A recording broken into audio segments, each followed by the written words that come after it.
welcome to my channel, This Golden Home. Today's video is a little different.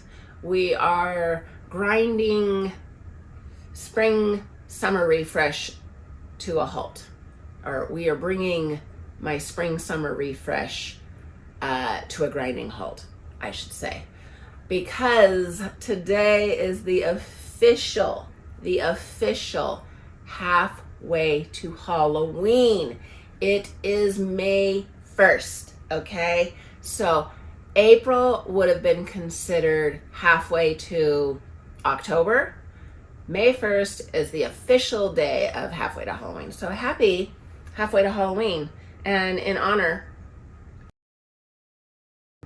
I got my spooky mug out. Actually, I never put it away. So grab yourself a coffin coffee, a spooky beverage of choice, whatever time of day you are watching this, maybe a wicked wine.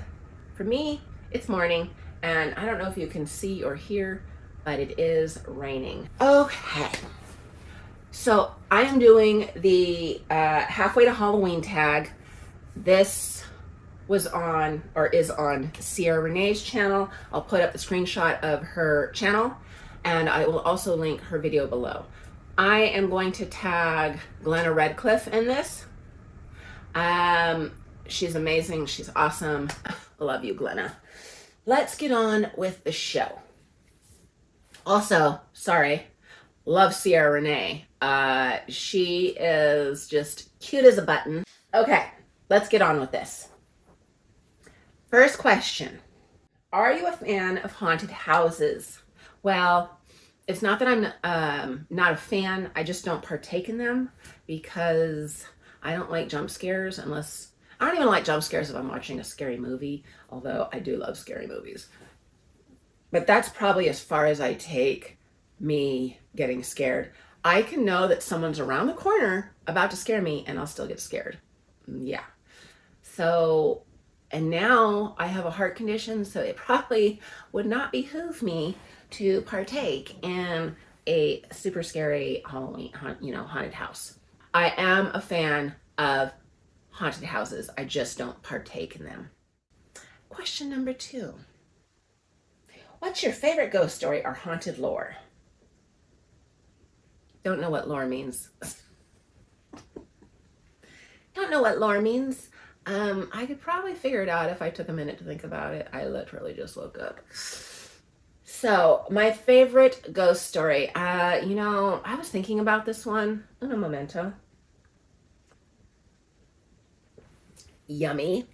I was thinking about this one, and I have a fun from my childhood.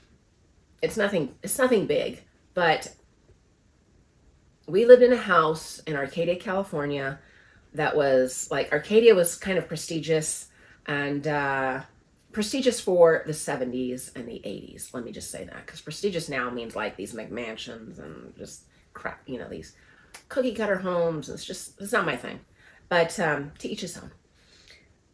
But we lived in this house, and the grass was probably taller than me, and the neighbors would petition my dad, like, you need to cut your grass, jackass. My dad was a hippie. But before we moved into this house, I guess a biker gang or club lived in this house. There was a bullet hole in the front window, and my bedroom was in the very back. And at night, I can't remember if it was every night or the majority of the nights when I was a kid there would be this, like where the ceiling meets the 2 walls in the corner, the upper corner of the room, there would be this dark figure hovering, and it would scare the crap out of me.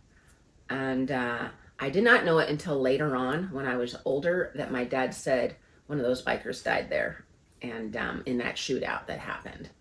So I don't know if that was his bedroom, but it gives me the shivers even thinking about it to this day. It used to scare the bejesus out of me. Okay, I was a small kid. I wasn't a toddler, but I was young. I could tell it was malevolent, even though I did not know what malevolent was at that time. I had never heard the word, but I knew it was evil. And so evil that one time I had this on my bed. My dad made a headboard, and we had clock radio. Don't laugh. I was born in 69. I am a Gen Xer. And it was this huge, big, clunky clock radio. And every night when he would come in to kiss me goodnight, he would make sure it was pushed all the way to the wall. And even sometimes I would do it. Even after he left, I would just reach my hand up there and just make sure. Because if it fell on my face, it was going to hurt, you know? It was going to hurt. Well, my dad came in, kissed me goodnight. I saw him do it. I even reached up and did it. And then I was like laying there in bed, and in the middle of the night, this clock radio came from where it was all the way out and hit me right here, or like right here, someplace in here, so close to my eye. And let me tell you something, it freaking hurt. It did not feel good. So yeah, just not good memories from that room. And I believe to this day, that's why I get scared stiff. If I get scared, I literally can't move. So, and I believe that was the cause of it. Question number 3. Do you plan on Halloween decor hunting this year? Do pigs oink? Yes. Yes. I definitely plan on Halloween decor hunting this year. Obviously. But in all actuality, if they just come out with a bunch of crap, yes, to each his own. Anyway, so I guess it depends on, like I said, what they come out with. If it's a bunch of shite, then no, I will probably make a bunch of stuff my own and deal with what I have. Number 4, candy corn. Love it or hate it? Hate it. When I was a kid, obviously, kids love sugar, and that's literally the one ingredient besides food coloring.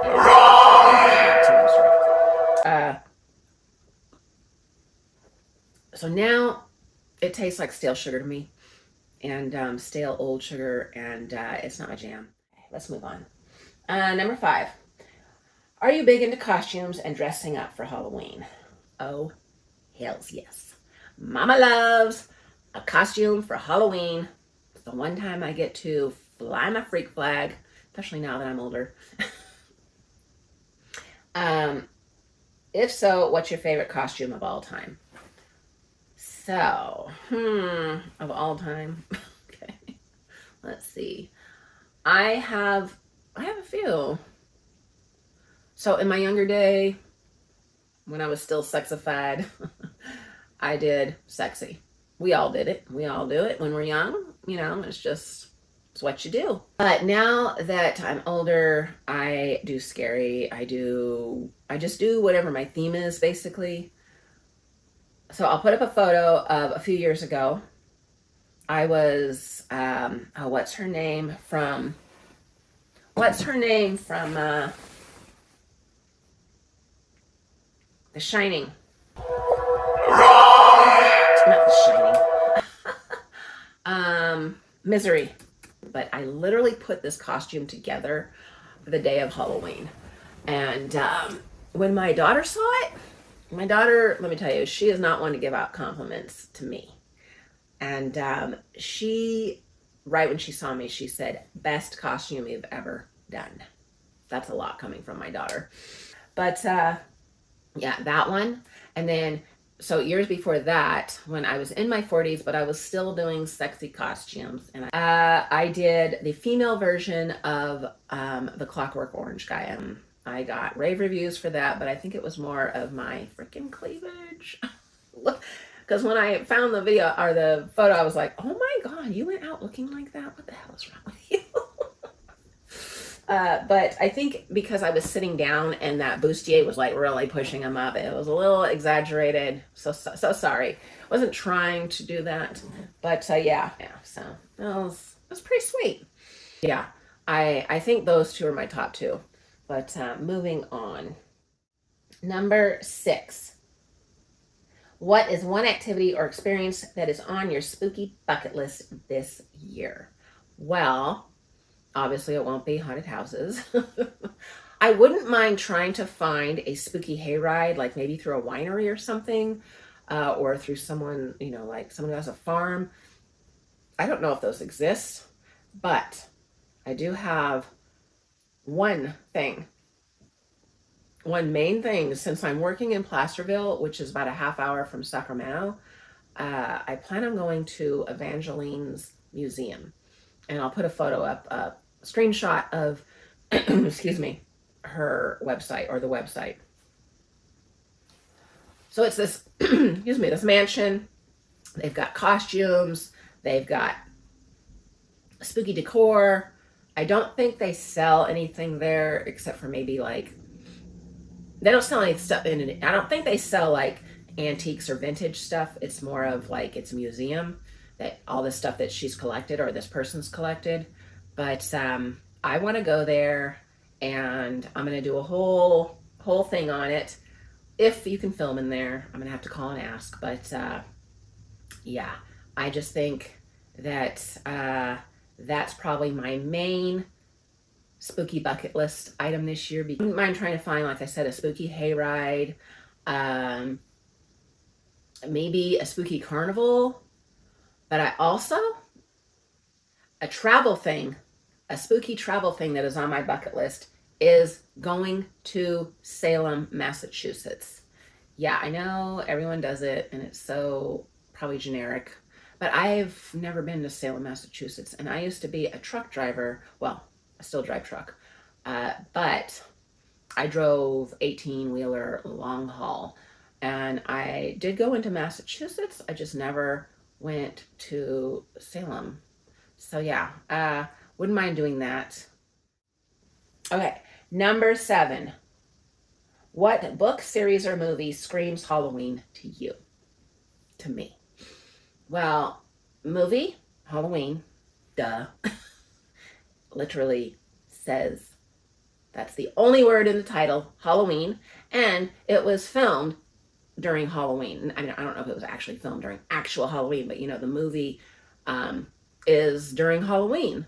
So yeah, I would say that's the A-lister number 1 movie that screams Halloween. Book, all I read are thriller, suspense novels. And speaking of that, I just got, since this is a halfway to Halloween video, I thought I would show you this book I just got. My girlfriend turned me on to this, and I didn't even know that, 1, she read, and 2, that she likes thrillers. But this is, I've never even heard of this author, Hutchison.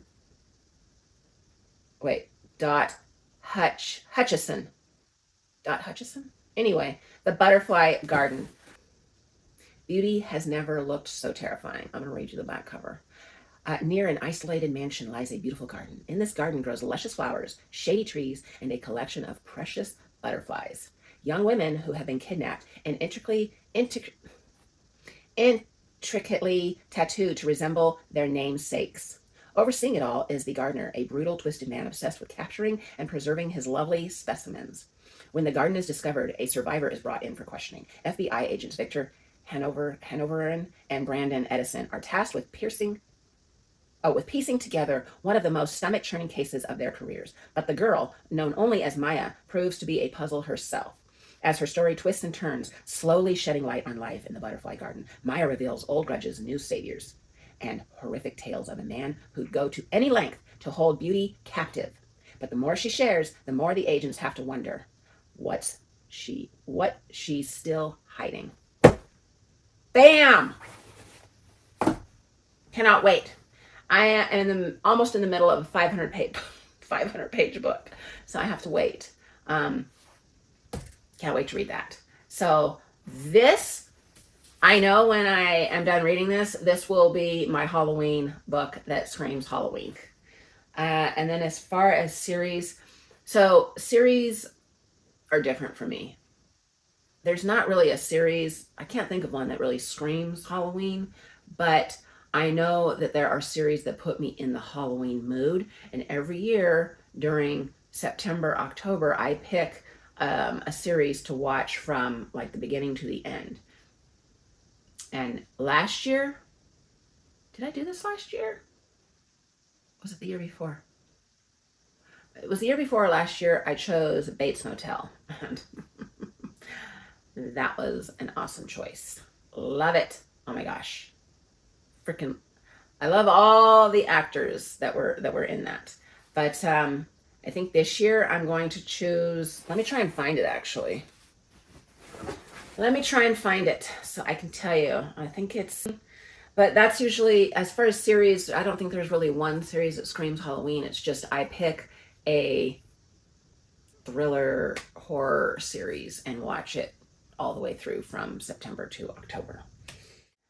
Number 8, how do you typically spend your Halloween night? Well, since I bought this house, we get like 300 trick-or-treaters, which you're probably saying, oh my gosh, you're so lucky. That is awesome. But no, I thought it was going to be awesome too. It's a lot. It's overkill. And a lot of these kids are repeaters and three-peaters. Not about it. Not about it, okay? You know, I'm in my 50s. My neighbor is in her 60s. A lot of these people in this neighborhood are older. We don't want to be staying up till 9, 10 o'clock at night handing out candy when we had to start at like 5:30 in the afternoon. So literally, that's how, like, it's overwhelming. You know, for being such a fan of Halloween, I am a curmudgeon when it comes to handing out buckets, and I mean buckets. I probably spend probably $200 on candy. That's how much, and I run out each year. So yeah, it's just overkill. Oh, and then the older kids come, which, hey, that's great, but dress up. If you're an older kid and you're going trick-or-treating, have the respect of dressing up, because seriously, I know that when I got older and went trick-or-treating, if I went out without a costume, we got called on our shit back in the day. We got called on our shit. So I think what I'm going to do is, once I start seeing the repeaters, then I'm just going to leave the bucket of candy, put all the candy in it. If it's overflowing, it's overflowing. If someone takes that whole bucket and dumps it in their pillowcase, so be it. There you go. Lights will go off, and that's that. Because I think being out there for a good 3 hours, 4 hours is plenty. I still want to enjoy my Halloween night. I want to watch a scary movie. I want to have, you know, my ambiance. And yeah, so we'll see what happens this year. Number 9, what does Halloween mean to you? Well, my coffee's cold now. To me, Halloween is nostalgic. My dad went all out for all holidays. We would carve jack-o'-lanterns, and we would have a bunch of jack-o'-lanterns, and my stepmom would make my costumes.